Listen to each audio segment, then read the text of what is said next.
যে ব্যক্তি পড়বে আস্তাগফিরুল্লাহাল্লাযী লা ইলাহা ইল্লা হুয়াল হাইয়ুল কাইয়্যুম ওয়া আতুবু ইলাইহি, যুদ্ধের ময়দান থেকে যদি কেউ পালিয়ে যায় তার কোনো মাফ নাই।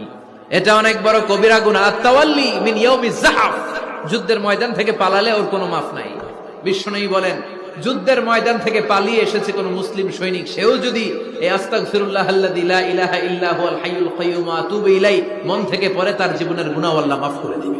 হে আল্লাহ, একমাত্র আপনার কাছেই আমি আমার দুর্বলতার কথা জানাচ্ছি এবং একমাত্র আপনার কাছেই আমি আমার অভাবের কথা জানাচ্ছি এবং মানুষের নিকট আমার অসম্মানের কথা একমাত্র আপনাকেই বলছি। হে আরহামার রাহিমিন, আপনিই তো প্রতিটি দুর্বল ব্যক্তির রব এবং আপনিই আমার রব। আপনি কার কাছে আমাকে ছেড়ে দিলেন? এমন অচেনা মানুষদের কাছে যারা আমার ক্ষতি করতে চায়, নাকি এমন শত্রুর কাছে যাকে আপনি আমার চেয়ে অধিক শক্তি দিয়েছেন?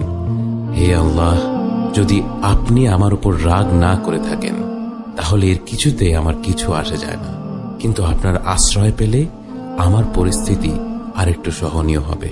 হে আল্লাহ, আমি আপনার চেহারার নূরের কাছে আশ্রয় চাই, যা সব অন্ধকারকে উজ্জ্বল করে দিয়েছে, যা দুনিয়া এবং আখিরাতের সব বিষয়ের সংশোধক।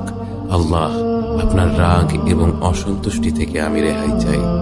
আল্লাহ, এসব কাজই শুধু আপনাকে খুশি করার জন্য করা এবং আপনি ছাড়া কোনো শক্তি নেই, কোনো ক্ষমতা নেই।